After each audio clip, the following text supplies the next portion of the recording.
बिस्मिल्लाहिर्रहमानिर्रहीम।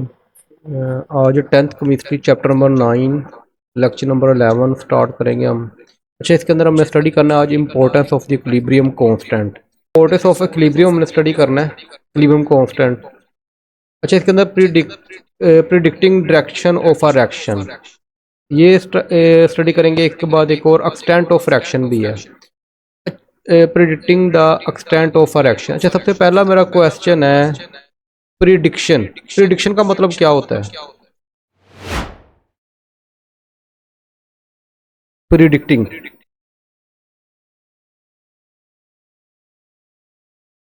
अच्छा, प्रिडिक्ट का मतलब होता है कि पेशन गोई करना। क्या करना? यानी कि आने वाले वक्त के बारे में पहले ही बता देना। यानी कि लेट कर लो, मैं कहता हूँ, अक्सर हम कहते हैं कि हमें जो प्रिडिक्ट करते हैं कि 3 दिन बाद या एक हफ्ते के बाद बारिश होगी, कहते हैं कि नहीं? तो इसका मतलब वो क्या कर रहे होते हैं? वो अंदाज़ा लगा रहे होते हैं, प्रिडिक्शन कर रहे होते हैं। ठीक है, आने वाले वक्त के बारे में पहले उनके इर्द गिर्द के हालात की वजह से पहले बता देते हैं कि ये होने वाला है काम। तो prediction the direction of a reaction, कि एक रिएक्शन है उसकी डायरेक्शन किस साइड पे होगी। अब डायरेक्शन को देखें तो वो या तो वो फॉरवर्ड होगा या वो रिवर्स रिएक्शन होगा। तो इसको हमने स्टडी करना है आज।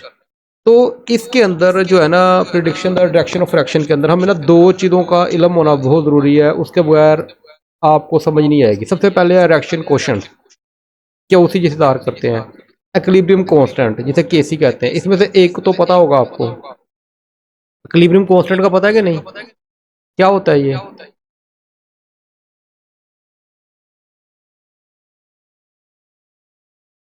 हाँ जी, असल में इक्विलिब्रियम कांस्टेंट क्या होता है कि आपके जो प्रोडक्ट होते हैं उनकी कंसंट्रेशन जो होती है वो ऊपर होती है, और जो आपकी बटे में होती है या डिनोमिनेटर में होती है वो क्या होती है? Concentration of the reactant. इसको हम केसी बोलते हैं। ये इक्विलिब्रियम कांस्टेंट के ऊपर जो हम वैल्यूज निकालते हैं वो केसी होती है। अच्छा, अब इसको माइंड में रखना, क्यूसी क्या होता है ये हम अभी स्टडी। अच्छा, H2 और I2 आपस में रिएक्ट किए और 2H ही बना है। इसकी जो केसी की वैल्यू 57 है, इसको बस माइंड में रखना। ये हमारा फॉरवर्ड रिएक्शन है और ये हमारा रिवर्स रिएक्शन है। यानी कि ये हमारा रिवर्स रिएक्शन है, फॉरवर्ड जा रहा है और बैकवर्ड भी जा रहा है। अच्छा, इसके अंदर अगर आप केसी निकालो इसकी, तो केसी के अंदर प्रोडक्ट, प्रोडक्ट में क्या है? एच आई है। एच आई ऊपर आएगा, और ये जो इसका कोफिशिएंट होगा ये किस में चल जाएगा? पावर में चल जाएगा। ये हमें ऑलरेडी पता है कि जो कोफिशिएंट्स होते हैं वो पावर में चल जाते हैं। अब यहाँ पे जो रेक्टेंट होंगे वो कहाँ पे आएंगे? डिनोमिनेटर में, बटे में आ जाएंगे। H2 और I2 और आपस में मल्टीप्लाई होंगे, क्योंकि दो रेक्टेंट है तो दोनों को अलग अलग करके लिखना पड़ेगा, लेकिन इनके कोफिशिएंट कोई भी नहीं है, तो लिहाजा इसके पावर में कुछ नहीं आएगा। ये तो मैं सिंपल केसी निकालने का तरीका जो हमने पहले भी स्टडी किया था, ये सारा वही है, कोई भी चेंजिंग नहीं है इसके अंदर। अच्छा जी, नेक्स्ट हमारे पास केसी की जो वैल्यू कितनी आई है? 57। अच्छा, क्यूसी क्या होगा? अगर अब हम क्यूसी निकालते हैं तो आप देखते हो क्यूसी और केसी में कोई फर्क नजर आ रहा है आपको? क्यूसी भी वही है और केसी भी वही है, तो दोनों में फर्क कहाँ पे? लाजिम बात है, अगर हम देखो ये भी हमारे पास क्या है? Product over reactant, concentration of the product of the concentration of the reactant. ये भी क्या है? Concentration of the product to the concentration of reactant. तो इनमें डिफरेंस क्या आ रहा है? असल में केसी और क्यूसी में फ़र्क सिर्फ इतना होता है, जो केसी होता है ये होता है एक्विलिब्रियम के ऊपर। ये बात ध्यान में रखना है। केसी का मतलब क्या होता है? क्योंकि जब आपने एक्विलिब्रियम कांस्टेंट निकाला तो आपने वहां पे कहा था कि ये एक्विलिब्रियम के ऊपर जो होगा। एक्विलिब्रियम का मतलब क्या बताया था मैंने? कि रेट ऑफ फॉरवर्ड डायरेक्शन और रेट ऑफ रिवर्स डायरेक्शन क्या होंगे? इक्वल। उस वक्त जब आप यानी कंसंट्रेशन प्रोडक्ट की निकालते हो, रेक्टेंट की निकालते हो और उसको आपस में डिवाइड करते हो, उस वक्त जो जवाब आता है वो 57 है। कब? एक्विलिब्रियम के ऊपर। यानी जब आपका एक्विलिब्रियम एस्टेब्लिश हो गया, उसके बाद जब आप केसी जो वैल्यू निकालोगी प्रोडक्ट और रेक्टेंट की, वो क्या होगी? केसी होगा। अब ये जो क्यूसी है ये है बगैर एक्विलिब्रियम के। यानी कि अब देखो ना, रिएक्शन स्टार्ट किया, क्या फौरन रिएक्शन स्टार्ट करते एक्विलिब्रियम कायम हो जाएगा? नहीं। तो उस वक्त भी तो हम निकालेंगे प्रोडक्ट ओवर रेक्टेंट। तो जब उस वक्त आप प्रोडक्ट ओवर रेक्टेंट निकालोगे तो क्या उसको हम केसी कह सकते हैं? नहीं, उसको हम क्या नाम देंगे? क्यूसी, यानी कि रिएक्शन कोशेंट। इसका मतलब क्यूसी का मतलब है किसी भी टाइम।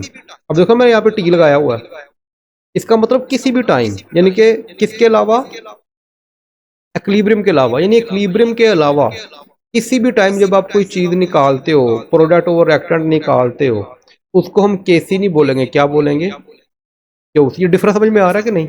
मेरा मेन मकसद यही समझाना है इधर। केसी क्या होता है, एक्विलिब्रियम के ऊपर जो आप प्रोडक्ट ओवर रिएक्टेंट निकालते हो आपका केसी होता है। लेकिन जब आप किसी भी टाइम, किस टाइम, एक्विलिब्रियम से पहले या इक्विलिब्रियम के बाद, यानी इक्विलिब्रियम कायम ना हो, इक्विलिब्रियम एस्टेब्लिश ना हो, उस वक्त जब आप कोई प्रोडक्ट और रिएक्टेंट की वैल्यू निकालते हो, उसको हम क्या नाम देते हैं, क्यूसी का नाम देते हैं। लेट करो क्यूसी कितनी आ गई, 8। इक्विलिब्रियम कितना है हमारा, इक्विलिब्रियम कोएफिशिएंट कितना, 57। अब इस जगह पे सिर्फ मैंने ये डिफरेंस दोनों का बताया, क्यूसी और केसी का। यहां तक क्लियर होगी बात? अच्छा नेक्स्ट चलते हैं। अब हम इसके ना वो स्टडी करते हैं, केसीज। ये केसीज में क्या कुछ होगा इसके। अच्छा दी, सुपरस्क्रिप्ट टी। सुपरस्क्रिप्ट टी का मतलब होता है जो हमने टी लगाया था क्यूसी के नीचे। अगर आपको ये याद हो तो मैंने इस जगह क्या लगाया था, टी लगाया था ना। इस टी का मतलब क्या है, इस टी का मतलब वही जो मैंने पहले बता चुका हूँ, वही है, विद द कंसंट्रेशन। कंसंट्रेशन के साथ है ना टी ये, ठीक है। सुपरस्क्रिप्ट का मतलब होता है नीचे आ रहा है टी इसके। सिंबल्स मीन्स डैट, इसका मतलब क्या होता है टी का, यानी कि वो टी को समझाना चाह रहा है। वो तो मैंने ऑलरेडी बता दिया कि इक्विलिब्रियम के अलावा किसी भी वक्त आप जो प्रोडक्ट ओवर रिएक्टेंट की कंसंट्रेशन को डिवाइड करके जवाब निकालते हो, वो क्या होता है, क्यूसी होता है। Means that the concentration are measure at some time. देखो ना उसने वही बात की, एट सम टाइम, किसी भी वक्त, लेकिन इक्विलिब्रियम पे ना हो। अगर इक्विलिब्रियम पे होगा तो वो क्या कहलाएगा, केसी। गुड, शाबाश। बस यही मैंने यही डिफरेंस मैंने बताना था। ये डेफिनेशन बोर्ड में भी आ जाती है, व्हाट इज क्यूसी या रिएक्शन कोएफिशिएंट्स क्या होता है, तो आपको पता होना चाहिए, आपने डेफिनेशन लिखनी है। At some time not necessary at the equilibrium. देखो उसने वो क्या भी दिया आगे, ये जरूरी नहीं है कि वो कहाँ पे हो, इक्विलिब्रियम पे होगा तो वो क्या होगा, केसी होगा। When we put these concentration into the equilibrium constant expression, we obtained value called the reaction quotient। कहते हैं इस वैल्यू को जब हम उस इक्वेशन में पुट करते हैं तो इसको हम क्या बोलते हैं, रिएक्शन कोशेंट, जिसे क्यूसी से ज़ाहिर करते हैं। क्यूसी की डेफिनेशन समझ में आ गई है, आसान तो नहीं है। अच्छा यहाँ तक एक चीज़ हमारी हो गई इसकी डेफिनेशन। अब हमारी जो मेन चीज़ें शुरू होनी है, केस। अब देखो ये हमारा ये हमारा रिएक्शन था, ये फॉरवर्ड रिएक्शन, ये हमारा रिवर्स रिएक्शन, ये हमारा रिवर्सिबल रिएक्शन है। केसी हमारी कितनी है, 57। अच्छा यहाँ पे देखो, केसी का तो पता है ना आपको, प्रोडक्ट ओवर रिएक्टेंट, वो मैंने वही लिखा है। अच्छा लेट कर लो, पहले इसको ना मैथमेटिकल कुछ चीज़ें समझते हैं। ये आपने समझ लेंगी तो आपके लिए आगे समझना आसान हो जाएगा, नहीं तो अदरवाइज आपको रटा लगाना पड़ेगा।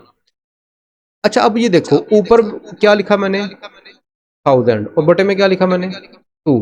तो आंसर क्या आया, ये लार्ज आया। अच्छा अगर मैं ऊपर वैल्यू छोटी कर दूं, क्या कर दूं, ऊपर 2 स्मॉल वैल्यू कर दूं, नीचे मैं लार्ज कर दूं, कितनी कर दी, 100, तो सॉरी 1000, तो आंसर क्या आया, 0.022, बहुत छोटा आया, 0.002 आया, ये बहुत ही स्मॉल है।